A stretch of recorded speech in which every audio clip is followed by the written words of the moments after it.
जीत रही, हमारा खेल सारा समझ में आ गया। कहते हो भाजपा की एजेंट बहन जी है, जीत रहे थे, और जहां तुम थे वहां भाजपा जीत रही थी। इसका जवाब पूछ लेना। क्यों इटावा हारे, क्यों कन्नौज हारे, क्यों मैनपुरी सदर हारे? ये सारी सीटें हार गए जहां आप थे। वोट हमारे, भाजपा से कम काम किया है तुमने? क्या जवाब दोगे 2013 के दंगों का? कोई जवाब है तुम्हारे पास 2013 के दंगों का?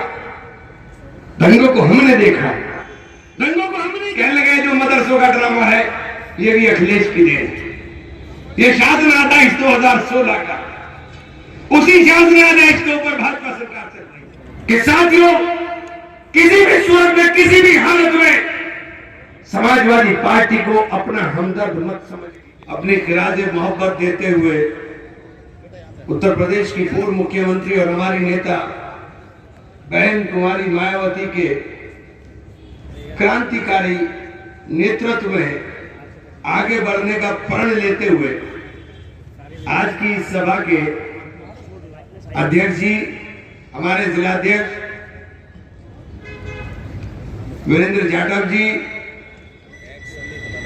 ओमवीर गौतम साहब, बबली साहब, असलम मंसूरी साहब, नरेंद्र मोहित साहब, पवन शर्मा जी, नरेश प्रजापति जी, राजू रंगीला साहब और हमारे तमाम साथी हैं, तमाम साथियों और आप लोगों के सबके चहेते यहां से पूर्व विधायक चेयरमैन भाई बाग चौधरी साहब, हमारे पश्चिम उत्तर प्रदेश के प्रभारी, हमारे साथ ही उत्तराखंड के भी प्रभारी भाई नरेश गौतम जी। ना ये सुबह आखिरी है, ना ये शाम आखिरी है। जुल्म की जहां हो कसरत वो निजाम आखिरी है। साथियों, ये उत्तर प्रदेश के जो मौजूदा हालात हैं इनके ऊपर बखूबी नवाब भाई ने बहुत अच्छे से बात को करने का बात कही है। उत्तर प्रदेश के लोगों ने समझदारी का फैसला नहीं दिया और समझदारी से फैसला नहीं लिया। उस समझदारी के फैसले न लेने वालों में आप लोगों के साथ मैं भी शामिल हूं। मैंने पूरी जिंदगी बहुजन समाज पार्टी के लिए कभी काम नहीं किया, पहली बार बहुजन समाज पार्टी में आया हूं। और 2022 के चुनाव के अंदर मैं दिल्ली प्रदेश का इंचार्ज था कांग्रेस के अंदर, आप सब लोग जानते हैं। लेकिन एक पिछले 17 से और 22 के बीच में जो जुल्म और सितम जाती और जिस तरह से बुलडोजर के नाम के ऊपर हमारे घरों को तोड़ा गया, बच्चों की टांगों में गोलियां मारी गई और जिस तरीके से उत्पीड़न को एक टारगेट कर करके किया गया और बार बार जो दूसरे समाज के अंदर है उनमें नफरत फैला करके अपने वोट को इकट्ठा करने की राजनीति हुई, उस सब चीजों को सोचते हुए हमने फैसला लिया कि उत्तर प्रदेश में हमें सरकार बनानी चाहिए। ये उत्तर प्रदेश की सरकार सबसे ज्यादा जरूरी हमारे लिए थी। हमने सब कुछ छोड़ दिया और जिस आदमी के पास गए समाजवादी पार्टी के अंदर, हमें लगता था कि वो चूंकि मुलायम सिंह जी का बेटा है, शायद मुलायम सिंह जी का थोड़ा सा असर आया हो। बहुत मीठी मीठी बातें की और पहली बार ऐसा हुआ कि जो हमेशा टिकट बांटता था उसका ही टिकट काट दिया। हमने कहा कोई बात नहीं, छोटे मकसद के लिए बड़े मकसद के लिए छोटी बेइज्जती को बर्दाश्त किया और ऐसे ऐसे लोगों को चुनाव लड़ा दिया। एक तो आपके आगे रिजेक्टेड पीस किया था मेरे यहां, उसको भी एमएलए बना करके भेज दिया। आप लोगों ने रिजेक्ट किया और अखिलेश ने उसे सेलेक्ट किया और अखिलेश के आवाज के ऊपर उसको विधायक बना के भेज दिया। ऐसे ऐसे लोग विधानसभा में चले गए। लेकिन जितने नेता थे उत्तर प्रदेश के अंदर समाजवादी पार्टी के अंदर, चुन चुन के अखिलेश यादव ने ठिकाने लगाने का काम कर दिया। सरकार बनाने का जुनून था, इसलिए हमने सब चीजों को बर्दाश्त किया। मेरा सगा भाई बहुजन समाज पार्टी से चुनाव लड़ रहा था।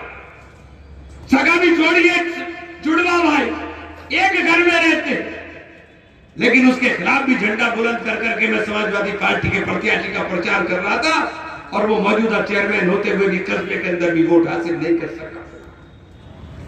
इस नियत के साथ लगे हुए थे, जुनून के साथ लगे हुए थे कि हमें उत्तर प्रदेश में सरकार चाहिए। इस जुल्म से निजात चाहिए तो उत्तर प्रदेश में सरकार बनानी होगी। लेकिन जब साथियों नतीजा आया, ये जुल्म सितम जो हम पर ढाए गए, जो बेइज्जतियां हमारी की गई, जब नतीजा आया तो पैरों के तले जमीन निकल गई। अरे जहां हम थे वहां समाजवादी जीत रही और जहां तुम थे वहां भाजपा जीत रही। हमारा खेल सारा समझ में आ गया। कहते हो भाजपा की एजेंट बहन जी है, भाजपा के सबसे बड़े एजेंट तो तुम हो। तुमने और भारतीय जनता पार्टी ने साजिश कर करके लोगों में अफवाह फैला दी कि उत्तर प्रदेश के अंदर तुम्हारी सरकार बन रही है, जबकि तुम भी जानते थे कि सरकार नहीं बन रही, सरकार भी जानती थी कि सरकार नहीं बन रही। भारतीय जनता पार्टी ने मीडिया के माध्यम से एक अफवाह चलाने का काम कर दिया। जब पूर्वांचल एक्सप्रेसवे पे जिस दिन मैंने पार्टी ज्वाइन की, रथ यात्रा स्टार्ट हुई, 2 लाख लोग रथ यात्रा के साथ चल रहे थे। 400 किलोमीटर का सफर 18 घंटे में तय हुआ और पूरा पूर्वांचल एक्सप्रेसवे साइकिल से लगा हुआ था, साइकिल से तना हुआ था और चारों तरफ एक ही नारा लगा था। और नारा लगाने में दाढ़ी टोपी सबसे आगे थी। नारा लगाते एक जवानी भैया तेरे नाम कुर्बान कर रहे। अरे हम तो अपनी जवानी तुम्हारे नाम कुर्बान कर रहे थे। लेकिन जब नतीजा आया तो पूर्वांचल एक्सप्रेस में पूरा भगवा में हो गया। वहां तमाम जगहों के ऊपर भारतीय जनता पार्टी चुनाव जीत करके चली गई। जहां हम थे वहां तुम जीत रहे थे और जहां तुम थे वहां भाजपा जीत रही थी। इसका जवाब पूछ लेना, क्यों इटावा हारे, क्यों कन्नौज हारे, क्यों मैनपुरी सदर हारे। ये सारी सीटें हार गए जहां आप थे। वोट हमारा चाहिए, लेकिन हमारे वोट के हासिल करने करके हमारे नेताओं को सियासी तौर पर खत्म कर दो। आपको सरकार बनाने की जरूरत नहीं थी। आपके बाप ने इतना काम कर दिया कि आपको जरूरत नहीं। आपके पास परमानेंट स्टेटस है, आपकी फाइलें खुलेंगी और फाइलें खुलते ही बंद हो जाएंगी, सारी दुनिया जानती है। लेकिन आजम साहब की फाइलें फर्जी भी खुल जाएंगे, उनको भैंस चोरी में भी जेल भेज देंगे। रमाकांत यादव को जेल हो जाए तो आपकी गाड़ी दौड़ करके 2 घंटे के अंदर आजमगढ़ के जेल का दरवाजा खटखटा देती है। लेकिन नाहिद, शाहजिन, अब्बास और खुद आजम खां बर्बाद हो जाए तो आपके चेहरे पर चूं नहीं रेंगती है। ये आपके नेता एक दूसरे के नहीं है, ये आपकी पार्टी के लोग हैं। क्योंकि आपको सिर्फ वोट की तरह इस्तेमाल करना है, आपको वोट की तरह इस्तेमाल करना है। और बार बार हमने कहा कि कब तक हमें भाजपा का खौफ दिखाओगे, कब तक भाजपा का खौफ दिखाओगे। भाजपा से कम काम किया है तुमने? क्या जवाब दोगे 2013 के दंगों का? कोई जवाब है तुम्हारे पास 2013 के दंगों का? दंगों को हमने देखा, दंगों को हमने झेला। चलिए दंगे हो गए थे, समझ में आता है। लेकिन दंगे के बाद जो कार्रवाई, वो कार्रवाई तो आपकी सरकार के हाथ में थी। क्यों मुकदमे ऐसे लिखे गए कि सारे मुलजिम बरी हो गए? कोई जवाब नहीं होगा इनके पास। वोट चाहिए तो हमें सबसे प्यारे रखते हैं और जैसे ही मतलब निकल गया तो पहचानते नहीं। मैं आज आप लोगों से बात खुल करके कहने के लिए आया हूं, एक मूवमेंट, एक मिशन के साथ कहने के लिए आया हूं कि पूरे देश में अगर इस विचारधारा के साथ, नफरत की विचारधारा के साथ पूरे देश में अगर कोई लड़ रहा है तो दलित चिंतक लड़ रहा है, दलित वर्कर लड़ रहा है, दलित कार्यकर्ता लड़ रहा है। अगर इसका विरोध पूरे देश में कोई कर रहा है तो दलित कर रहा है। और मुसलमानों, कान खोल के सुन लो, कान खोल करके सुन लो, इसके अलावा कोई निजात का रास्ता नहीं है। अगर इसको नीले झंडे को, हाथी निशान को थामने का काम दलित की तरह नहीं करोगे तो बर्बादियों की दास्तानें लिखी जाएगी। आप कितना और बर्बाद होकर के देखोगे, कितने और बर्बाद होकर तुम्हारे बच्चे जेलों में चले जाएं। अखिलेश भैया के नाम पर जवानी कुर्बान करने वाले, जब अखिलेश भैया की सरकार थी तो नतीजे उठा करके देख लो कि अखिलेश भैया की सरकार में क्या होता। मैं और नरेश जी गए थे बरेली, बरेली में उन्होंने हमें एक शासनादेश दिखाया, कहने लगे जो मदरसों का ड्रामा है ये भी अखिलेश की देन। ये शासनादेश 2016 का, उसी शासनादेश के ऊपर भाजपा सरकार चल रही है। वो दिखाया था हमको उन्होंने। अब हम तो जान ही गए, पहचान ही गए। हमने सब जगह जाकर के एक ही सवाल करता हूं, या तो रास्ता बता दो, कितना वोट डालोगे? 4 करोड़ लोगों को उत्तर प्रदेश में दूध में से मक्खी की तरह निकाल कर फेंक दिया कि उनकी हैसियत ये भी नहीं छोड़ी कि वो जिसे जिताना चाहे जिता ले और जिसे हराना चाहे वो हरा ले। सरकार बनाएगी ना, तुम्हारा काम चलेगा नहीं। और सरकार बनेगी बहन जी के अलावा किसी के साथ नहीं, कोई रास्ता नहीं है। और अगर इसको समझ जाओगे तो आने वाली नस्लें सुधर जाएंगी, और नहीं समझोगे तो ये जो एजेंडा चल रहा है, इस एजेंडे पर तुम्हारी बर्बादी की इबारत लिखी हुई है। आप साफ कहना चाहता हूं, कभी नमाज के ऊपर, कभी नमाज के ऊपर, कभी अजान के ऊपर, कहां टारगेट नहीं किया गया आपको। आज आपके बीच में बाप भाई ने भी एक बात कही कि नफरत के सौदागर बिरादरियों में बांटने का काम करते हैं। अरे कहां तक बटोगे भाई, कहां तक बटोगे, कहां तक गिरोगे, कहां तक टूटोगे? जब पुलिस की लाठी चलती है, जब पुलिस की गोली चलती है, तो गोली फुरकान, सुल्तान, इमरान, वहाब, सरफराज ये देखती है, वो आगे नहीं देखती कि राइन है कि गाड़ा है कि सैयद है कि सारी है कि पठान है कि शेख है कि मुगल है। उसकी पहचान होती है आपके लिबास से, उसकी पहचान होती है तुम्हारी दाढ़ी से और तुम्हारी टोपी से।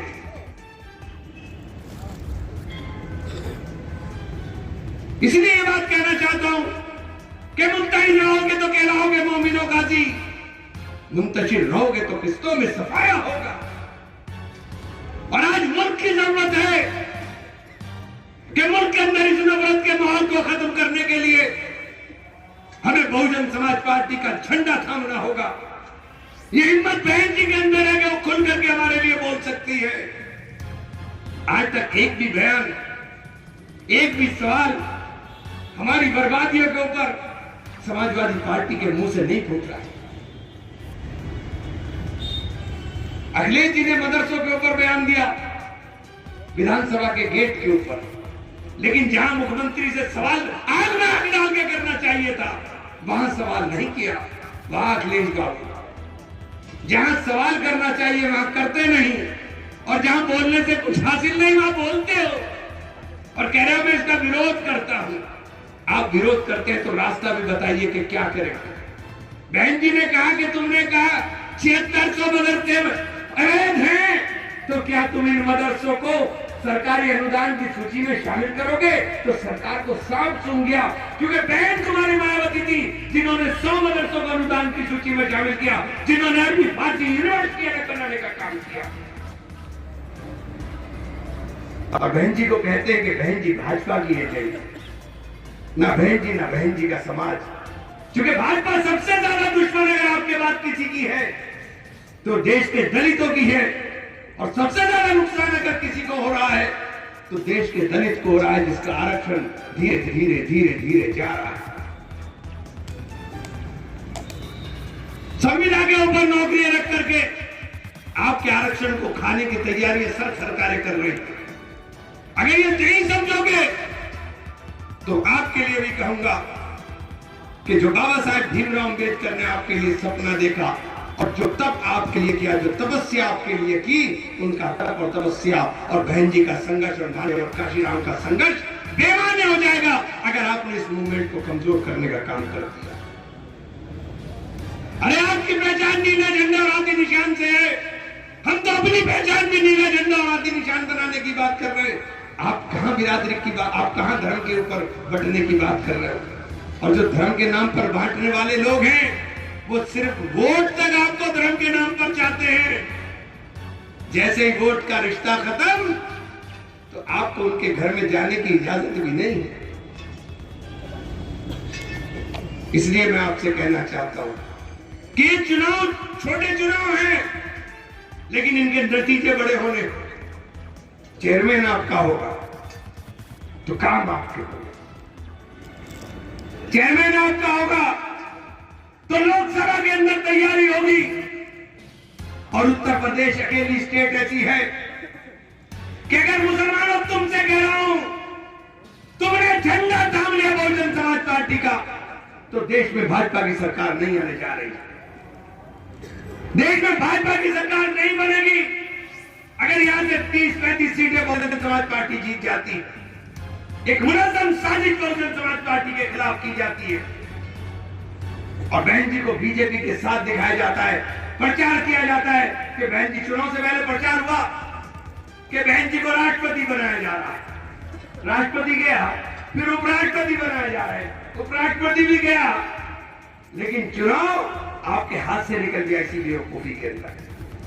चूंकि आपके बीच में फिलर छोड़ना था, नुक्ता छोड़ना था, और अब नया छूट रहा है। अब मुसलमान रुख करता है बहुजन समाज पार्टी का, समाजवादी पार्टी से नाराजगी है, तो कुछ लोग नया नुक्ता छोड़ रहे हैं कि भाई मुसलमान अब कांग्रेस की बात कर रहा है। अरे डूबते हुए जहाज पे कब तक सवार रहोगे? अरे कभी उड़ने की भी तैयारी कर लो, कभी सोच लो, अकल से भी फैसला कर लो। मैंने 10 साल कांग्रेस में काम किया, संगठन खड़ा करने की कोशिश की, कामयाब नहीं हुआ। अच्छे लोग हैं, मैं ये नहीं कहता, जाती तौर पर मैं बुराई नहीं करता, लेकिन कांग्रेस के पास कुछ है नहीं जिसका बूथ पर संगठन नहीं। उस पार्टी के साथ जाकर के फिर वही ढाक के 3 पार। हमें जीतने के लिए लड़ना पड़ेगा, हमें कुछ पाने के लिए लड़ना पड़ेगा, और जब तक जीतने और पाने के लिए आप लोग गौर और फिक्र नहीं करोगे, तब तक कुछ हासिल होने वाला नहीं। उत्तर प्रदेश के अंदर 80 लोकसभा सीटें, 80 लोकसभा सीट देश का भविष्य तय करती है, और भारतीय जनता पार्टी को यह विश्वास है, यकीन है कि भारतीय जनता पार्टी उत्तर प्रदेश के अंदर 80 में से 70-75 सीटें जीत रही है। अगर इस यकीन को तोड़ना है तो नीला झंडा आपको थामना पड़ेगा इस यकीन को, वरना तोड़ा नहीं जा सकता। यकीनी तौर पर अगर आपने नीला झंडा नहीं थामा तो वो 70 तो छोड़ दिए, वो 80 सीटें जीतने का काम कर रहे हैं। भाजपा को हराने की बातें करने वाले या भाजपा से डरा करके वोट हासिल करने वाले, मैं दोनों से कहना चाहता हूं कि हम डर और मोहब्बत के बीच की बात करना चाहते हैं। हमारा रास्ता डर का नहीं है, हम मोहब्बत की बात करते हैं, और हम चाहते हैं कि दलित और मुस्लिम एक हो जाए, और जिस दिन दलित और मुस्लिम एक होगा फिर अगड़ा भी चलेगा, फिर पिछड़ा भी चलेगा। मैं एक छोटा सा वाकया बताता हूं। मेरे यहाँ गांव है, ठाकुरों का गांव है। कोई गांव ऐसा नहीं जिसमें मेरी पार्टी ना हो, मेरे आदमी ना हो। हमारा साथी है, उसका फोन है, भाई जी मैंने कहा अजी आजकल नमस्ते बहुत ज्यादा हो गई। मैंने ठाकुर साहब नमस्ते की स्पीड कितनी है? कह रहे जी बहुत स्पीड हो गई। तो मैंने कहा ये स्पीड क्या बता रही? कह रहे जी सबको पता चल गया कि सहारनपुर में जिला पंचायत से लेके एमपी तक एक भी चुनाव आप जो आपका कैंडिडेट वो सब जीतते चले जाएगा। ये है लोकतंत्र, ये है हवा को भांपने वाले लोग। जैसे ही इनको लगेगा कि वो जीत रहे हैं, सब छूट जाएगा। ये नफरत का गुबार, जो आंख हमें नफरत की निगाहों से देख रही है, उसी से मोहब्बत टपकने लगेगी। भय बिन प्रीत नहीं। जब तक अपनी हार का डर पैदा नहीं होगा, तुम्हारे से मोहब्बत होने वाली नहीं है। इसलिए कहना चाहता हूं कि नीला झंडा और हाथी निशान अगर ये पहचान मुसलमान ने बना ली, तो देश के अंदर सरकार भारतीय जनता पार्टी की नहीं बनेगी। और उत्तर प्रदेश से तुमने ये तय कर लिया कि हमें सरकार बनानी है, तो यकीन जान लीजिए कि 2024 में जैसे सरकार केंद्र में बनेगी, वैसे ही उत्तर प्रदेश की बुलडोजर बाबा ये नहीं चल पाएगा। और आपसे एक बात कहकर के अपनी बात को खत्म करूंगा कि साथियों, किसी भी सूरत में, किसी भी हालत में समाजवादी पार्टी को अपना हमदर्द मत समझ लीजिए। ना समाजवादी पार्टी के साथ झंडा उठाने वालों को अपना हमदर्द समझ लीजिए। ये आपके हमदर्द नहीं है। अभी पड़ोस में चुनाव हो रहा है, वोट चाहिए तो बड़ी मीठी मीठी बातें आ रही है। एक सीट से ना सरकार बनेगी ना सरकार गिरेगी, लेकिन बड़ी मीठी मीठी बातें आ रही है। लेकिन जैसे ही चुनाव खत्म, बात खत्म। तुम कौन और मैं कौन। अगर 2013 में जो आज हमसे हमदर्दी दिखाने वाले लोग हैं, 2013 में सड़कों पर निकल करके आ गए होते तो वो नफरत का माहौल मुजफ्फरनगर में ना बनता जो नफरत का माहौल मुजफ्फरनगर के अंदर बना था। आज जो हमदर्दी की बात करने वाले ये बैठे अवाब चौधरी साहब, हरा दिया आपने इनको हरा के क्या हासिल हुआ? आपकी बात करने वाला भी नहीं बचा।